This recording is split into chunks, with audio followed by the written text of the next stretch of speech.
ఎవరైనా మంచి ప్రతిభ కనబరిస్తే ప్రమోషన్స్ ఇస్తారు, డిమోషన్స్ ఇస్తారనడానికి సాక్ష్యం బండి సంజయ్ 4 పార్లమెంట్ స్థానాలు గెలుచుకోవడం, ఆ తర్వాత దుబ్బాక హుజూరాబాద్ లాంటివి గెలుచుకోవడం, ఆ తర్వాత కార్పొరేషన్ గెలుచుకోవడం, ఎమ్మెల్సీలు గెలుచుకోవడం, ఇవన్నీ చేసిన తర్వాత తనకి ప్రమోషన్ బదులు డిమోషన్ ఇచ్చారు. అయితే అదేదో జనరల్ సెక్రటరీ ప్రమోషన్ అంటూ కవర్ చేసుకొచ్చారు.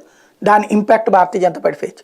ఇప్పుడు కాంగ్రెస్ పార్టీని ఏమనాలా, అంతకుముందు ఉన్నటువంటి ఇన్ఛార్జితో రచ్చరచ్చ నడిచి పార్టీ తెలంగాణ నాయకులందరూ ఒక్కొక్కళ్ళు ఒక్కొక్క రూటుకి పోతే ఆ టైంలో మాణిక్రావు ఠాకూర్ని తీసుకొచ్చి ముంబై నుంచి ఉన్నటువంటి వ్యక్తిని తీసుకొచ్చి ఆయనకి అప్పచెప్పారు తెలంగాణ.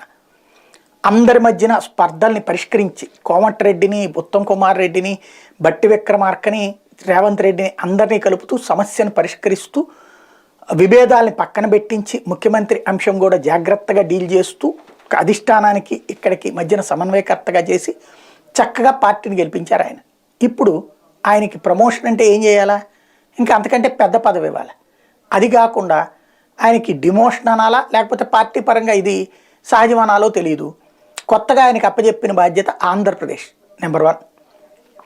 నెంబర్ 2 వచ్చేటప్పటికి అండమాన్ నికోబార్ ఐలాండ్స్ అట్లాంటి శాంతం అంటే లూప్ లైన్ పోస్ట్ అంటారు కదా, అది ఇచ్చారు. అంటే కాంగ్రెస్ తనకి నమ్ముకున్న వాళ్ళకి ఇస్తుండే గిఫ్ట్లు ఇయ్యేమో మరి.